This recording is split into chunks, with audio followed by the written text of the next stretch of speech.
Let us know about the respiration in plants. Generally, the respiration in plants will be occurring through stomata, root hairs and lenticels of the stem. Some plants which are in waterlogged condition, some plants which are growing in water, they will be having the hollow stem. The hollow stem is present.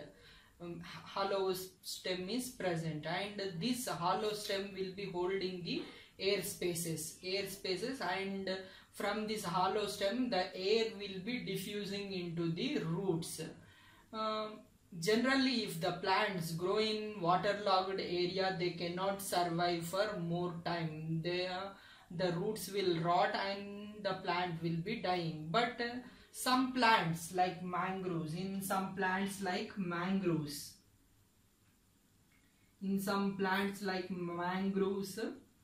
you will be seeing aerial roots.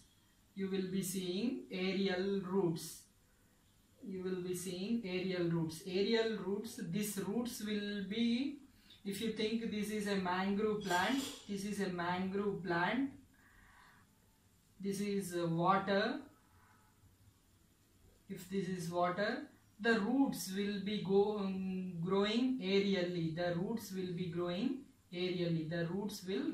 aerial. These are aerial roots.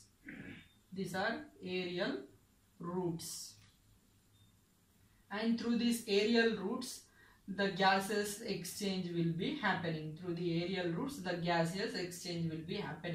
In mangroves are one type of the plants which are adapted to the waterlogged conditions. They will be growing in waterlogged conditions.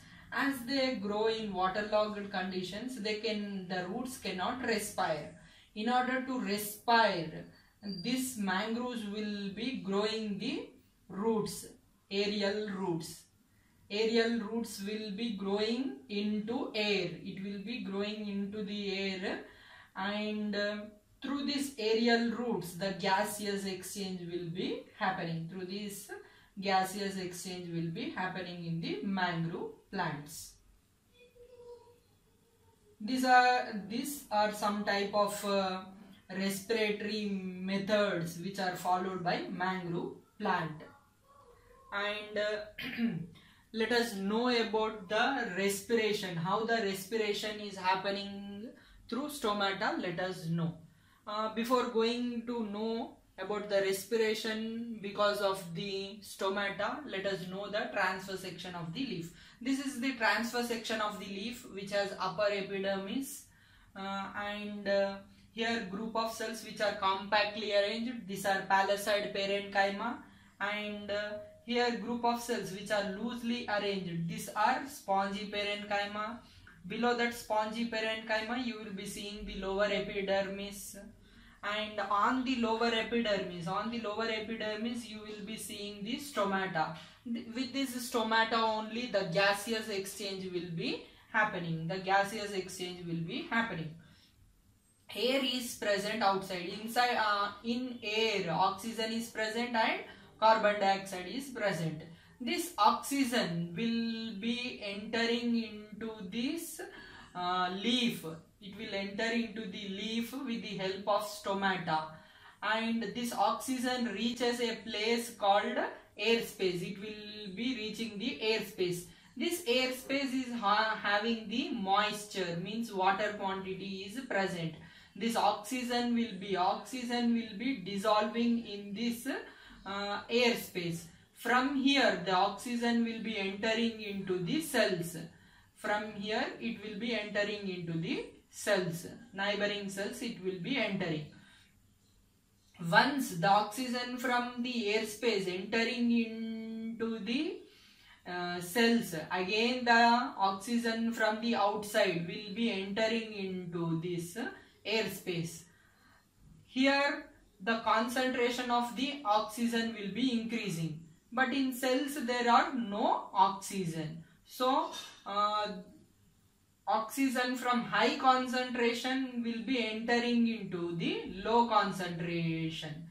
That is, the cells have low concentration of oxygen, So oxygen from the air space, it will enter into the cells, and these air spaces are continuous. These air spaces are continuous. Continuous means it will be having a path.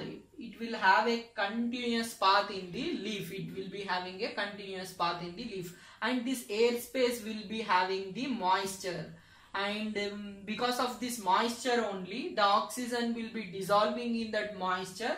From that it is entering into the cells through the cell wall. Through the cell wall it enters into the cell.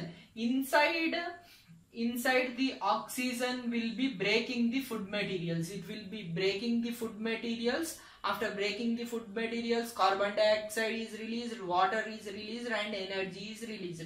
That carbon dioxide will be again coming into the airspace. Because of the process of diffusion, it comes into the airspace. It comes into the airspace. From here, the outside concentration, carbon dioxide concentration is less, but the airspace has more concentration of carbon dioxide. So it diffuses from the airspace to outside through the stomata. In this way, the gaseous exchange will be happening in the plants. That too, it is happening in the leaves with the help of the stomata.